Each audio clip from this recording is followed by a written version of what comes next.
Israel ini, Anda itu sudah tinggal di tanah penuh dengan susu dan madu.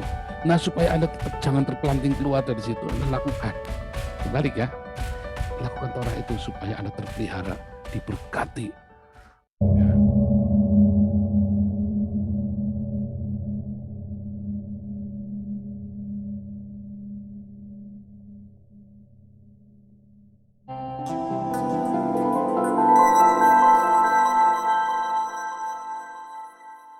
Selamat datang di Info Dunia Channel.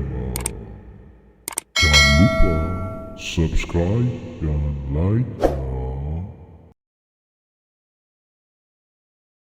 Dari situ, karena sudah ada di tanah yang penuh dengan susu dan madu. Ingat ya, kalau agama-agama lain mengajarkan, kamu lakukan perintah Tuhanku, maka kamu nanti akan hidupnya enak, supaya kamu hidup enak. Nah, kalau di dalam Torah, kamu ini sudah hidup enak sekarang. Kamu mau enak kan sekarang? Iya enak. Kamu mau nggak? Bisa nggak selamanya di sini? Ya bisa. Lakukan ini. Supaya terpelihara kamu di sini. Karena begitu kamu tidak lakukan, maka kamu akan otomatis, bukan aku, tapi otomatis kamu sedang memilih yang di sana. Rusak tanahmu. Kamu merusak tanahmu sendiri. Begitu ya. Kamu akan merusak tanahmu sendiri. Kamu akan merusak hidupmu sendiri ketika kamu tidak menjaganya dengan cara ini. Jadi kamu enak kalau sekarang? Enak. Ya, kamu pengen nggak selama-lamanya enak begini? Pengen. Lakukan ini. Gitu ya. Jadi kita sudah di dalam. Kita ini sudah di taman Allah. Sama ketika Anda lahir baru. Kenapa Anda perlu melakukan ya perintah-perintah Tuhan?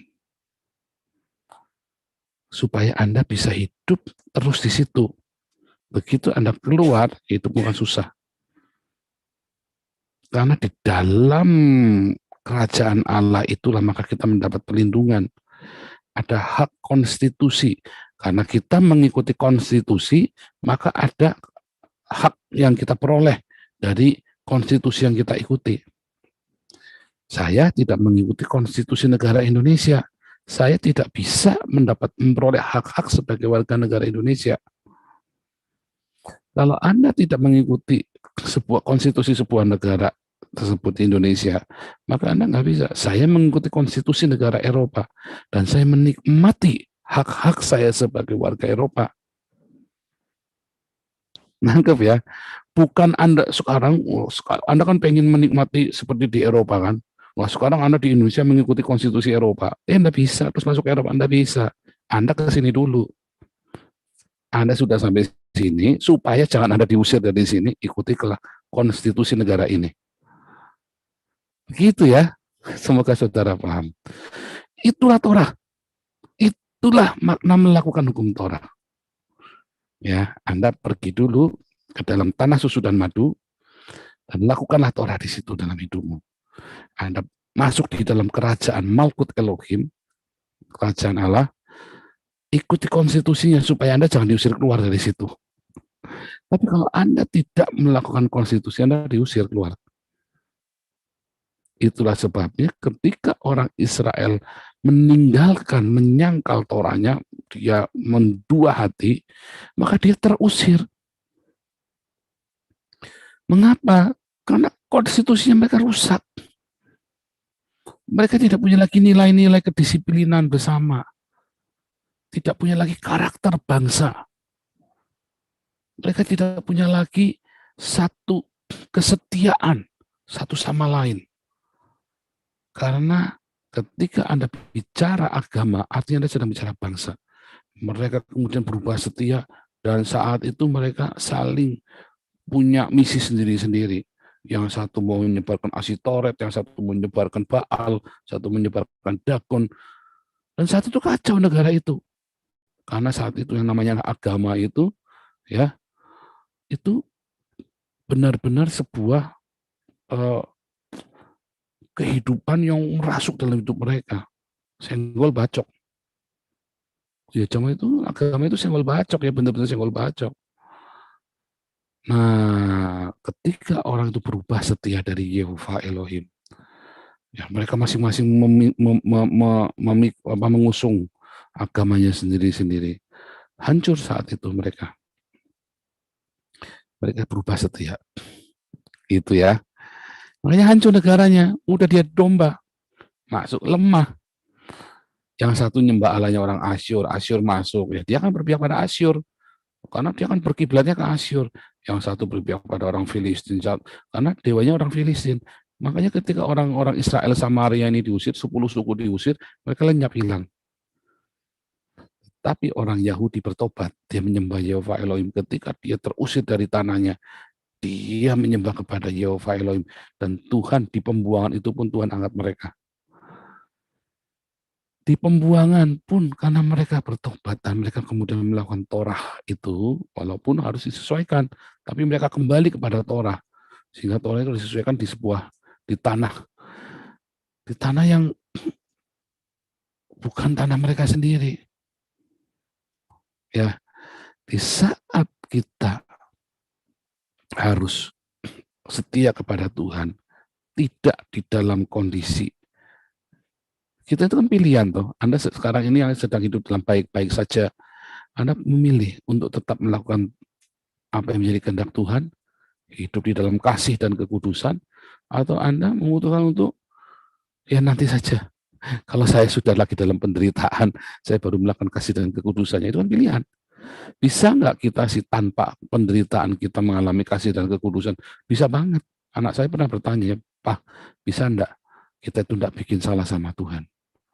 Sehingga kita ini enggak seperti Papa itu sampai jatuh nyungsep sampai, oh bisa.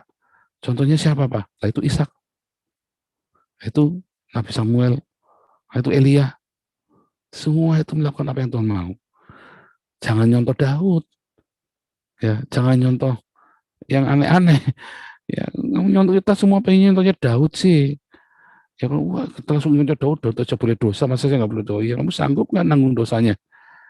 Kalau kita bisa hidup seperti Ishak, seperti Elia, seperti Henok, kan enak. Itu para rasul meninggalkan Yesus bisa bertobat. Iya, ya kamu kalau mau mati di salib begitu ya nggak apa-apa boleh.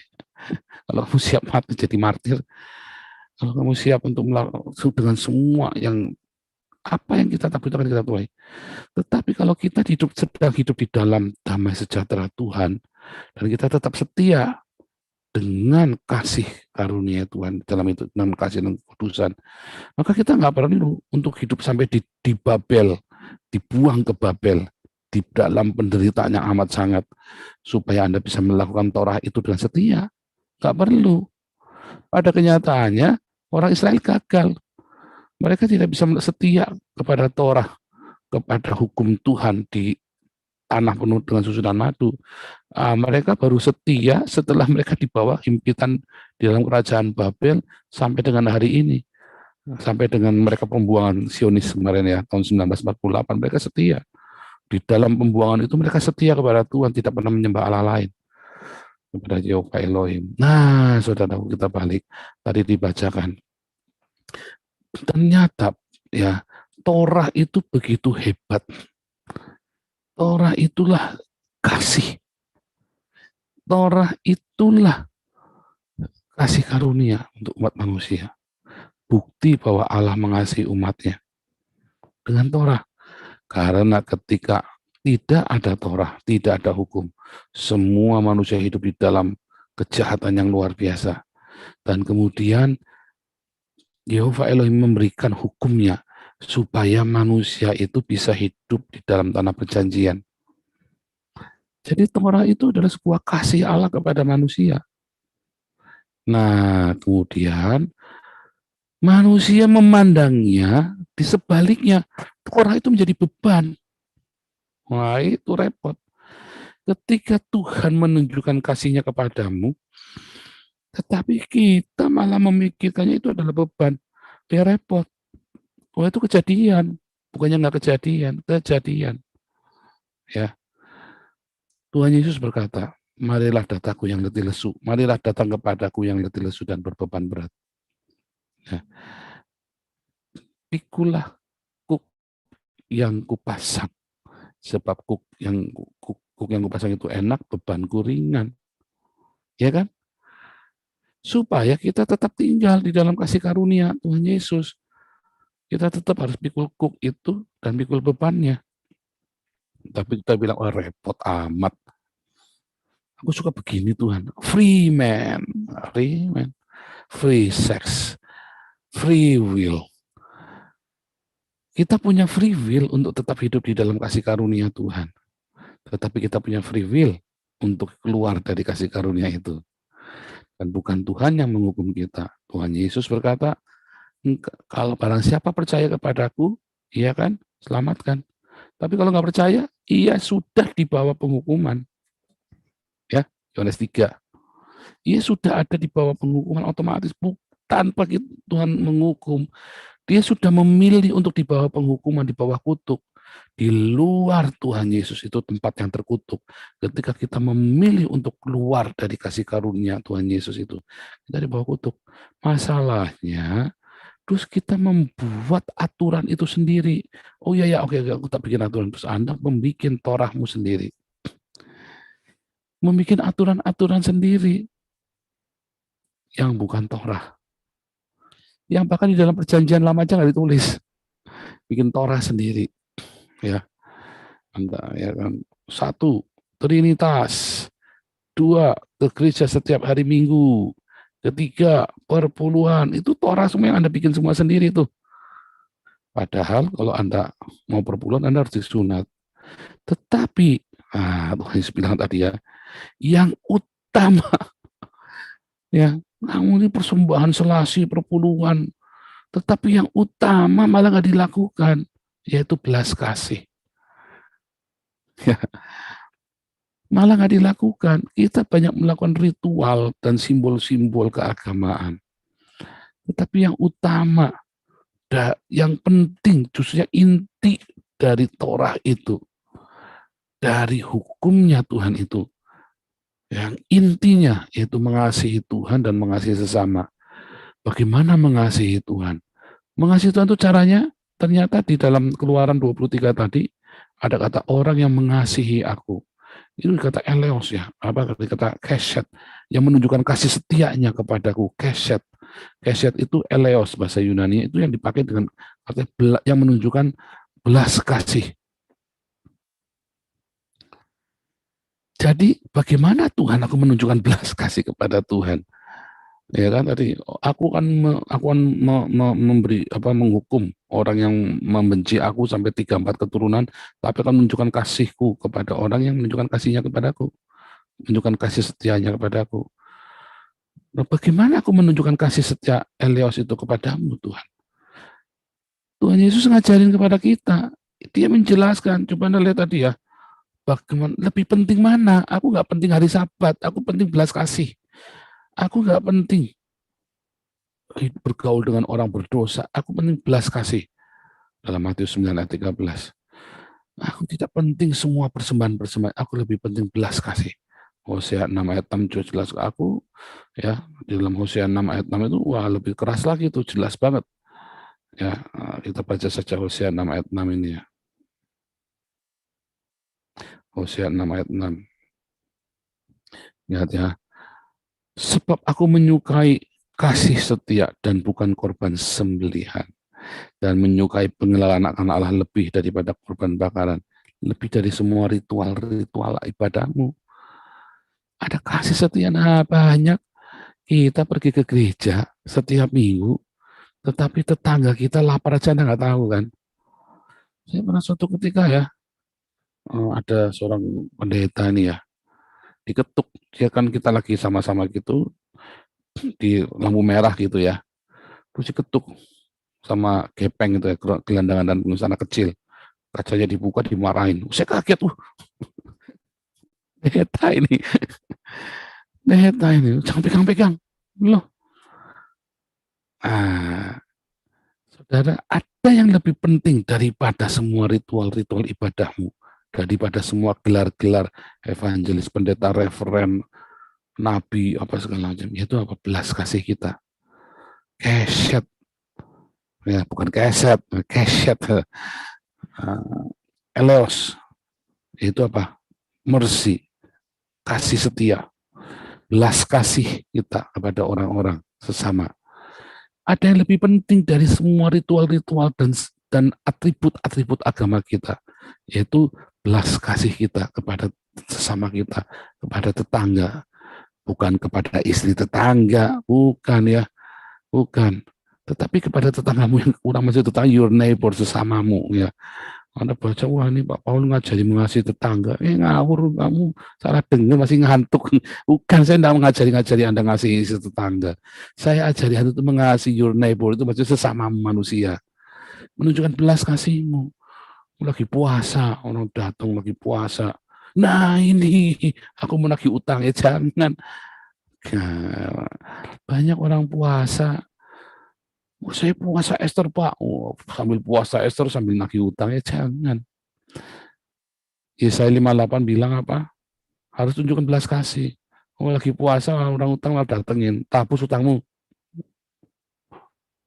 Wah, bangkrut tuh Pak. Oh, saya pernah dikomplain ya. Ceritanya ini ada orang kesulitan lagi masalah sama suaminya. Terus kita konseling sampai jam 2 pagi waktu itu ya, mah. Jam 2 pagi itu. Terus ibu puasa ya. Wah, ya puasa. Terus caranya puasa gimana? Waktu ibu puasa, ibu ingat siapa orang yang berutang sama ibu. Ya ampun, utangnya nggak usah ditagih lagi. Oh gitu ya Pak. Oh iya dong, dia puasa dengan semangat 45, dia puasa semangat Pentakosta. Oh ya, Pentakosta ketiga dia bilang puasa. Lagi puasa terus dia hapus utangnya. Terus selesai puasa, seminggu kemudian dia nyesel. Dia telepon saya, ini gara-gara Pak Paul nih, saya nyesel ini menghapus utangnya dia. Sekarang saudara saya ini sekarang lunjak sama saya. Dulu dia hutang. Loh, bu. Masalahnya apa dulu kok gara-gara saya? Pak Paul kan bilang saya suruh puasa, suruh mengampuni utangnya orang. Ini utangnya saya hapus nih. Sekarang saya tidak bisa nagih, saya butuh uang, saya bingung lah. Gimana sih? Mana saya tahu saya tidak punya utang. Ceritanya bagaimana? Utang apa Bu? Ini kan utang, mana cicilan motor. Lah, saya bilang. Namanya dengerin, saya bilang, dengerin. Siapa yang nyuruh apa ngutangin cicilan motor? Siapa yang nyuruh ngutangin? Ini kok dia mau berjalan-jalan ke Amerika. Lah, siapa yang nyuruh jalan-jalan ke Amerika ibu ngutangin? Tuhan itu suruh kita kasih utangan kalau dia itu buat makan. Makanya beberapa teman yang email ke saya ya, Pak tolong bantu diakonia Pak, saya butuh uang sekian, tolong transfer uang. Saya bilang, aduh maaf ibu bapak, kita nggak kasih uang, kalau ibu butuh makanan kita kasih, nanti tim kita datang ke sana. Bukan uang saya, bukan ya, keren kali si Paulin bisa ngasih makan orang sih. Bukan, tetapi maksudnya kita tuh bukan ngasih uang, berbelas kasih itu bukan ngasih uang cicilan motor, cicilan mobil buat jalan-jalan, dia bukan, tapi untuk kasih makan, kasih pakaian, kasih tumpangan. Kasih tumpangan itu bukan Anda belikan rumah buat orang, bayarin cicilan rumahnya, bukan.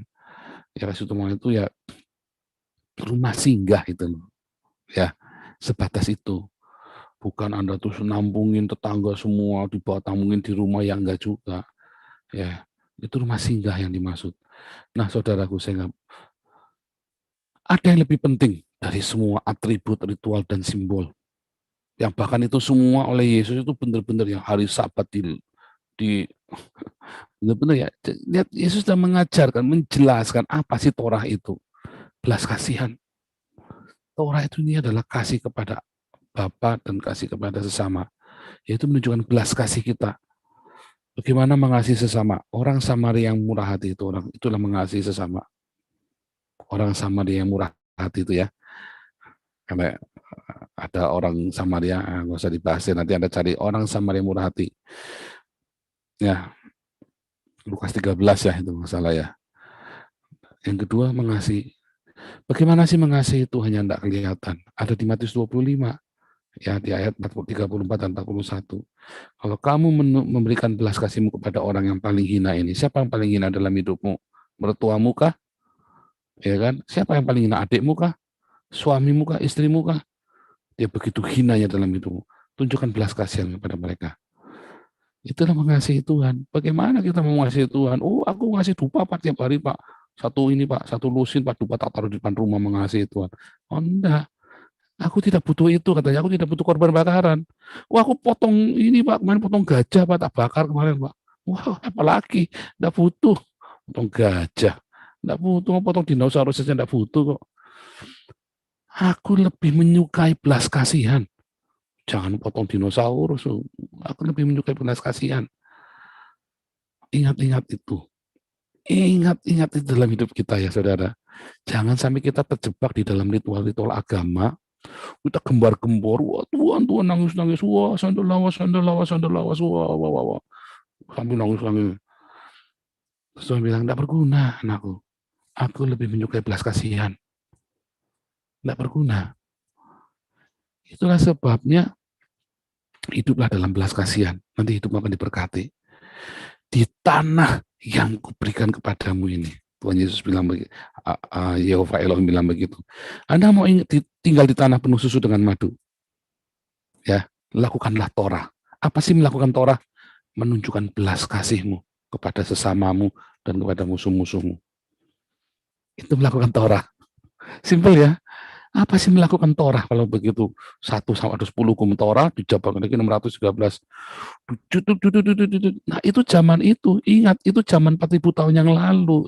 Orang dilatih disiplinnya, digiring ke arah untuk menunjukkan apa itu belas kasih. Diajari belas kasih, susah zaman itu 4000 tahun yang lalu. Yang anak aja ditenteng, disembelih, mau ngajari belas kasih bagaimana zaman itu. Makanya diajari dengan ritual, dengan simbol, digiring disiplinnya, kesatuan hatinya, digiring semua, hatinya semua melalui ritual-ritual dan simbol-simbol. Tetapi ketika Yesus mati di kayu salib, ya Torah itu sudah pergi kepada bangsa-bangsa. Dan Yesus genapi itu, belas kasih. Ya, menunjukkan belas kasih itu. Dan kita, Tuhan Yesus bilang, sama seperti aku mengasihimu, sama seperti aku menunjukkan belas kasih kepadamu, kamu tunjukkan belas kasih pada sesamamu. Itulah Torah, itulah Injil. Jadi bukan ritual, dan itulah mengasihi Allah. Itulah mengasihi yang disebut dengan hukum Torah dari nomor 1 sampai 10 itu. Simpel sekali ya Torah itu di dalam zaman hari ini, yaitu tunjukkan belas kasihmu kepada sesamamu dan kepada musuh-musuhmu. Jadi sudah jangan bilang lagi langit dan bumi akan lenyap, tetapi jengkelku tinggal tetap. Jangan. Langit dan bumi akan lenyap, tetapi firman Tuhan tinggal tetap. Dan kita minta ya di dalam nama Yesus, rema dari Tuhan, membuat kita tetap hidup di dalam kasih, belas kasihan, sehingga tidak satu pun yang luput dari pengampunan. Tidak ada satupun yang luput dari belas kasih itu. Melakukannya setiap hari, tanpa terkecuali, tanpa kemunafikan. Karena saat kita berpura-pura menunjukkan belas kasih, maka nggak ada gunanya. Belas kasih itu benar-benar harus ditunjukkan. Dalam nama Tuhan Yesus, kiranya rema itu membuat Anda semua hidup di dalam Torah, belas kasih, dan tetap tinggal di tanah yang penuh dengan susu dan madu. Amin. Kita akan berdoa. Ya, kita akan berdoa untuk ini ya, kesatuan tubuh Kristus, dan untuk ini Pak HM, kembaran saya nih. Sudah lama nih nggak nongol Pak HM. Nongol kemarin ya. Pak HM boleh berdoa buat kesatuan tubuh Kristus, buat ini ya, supaya ada kebangunan rohani di Indonesia.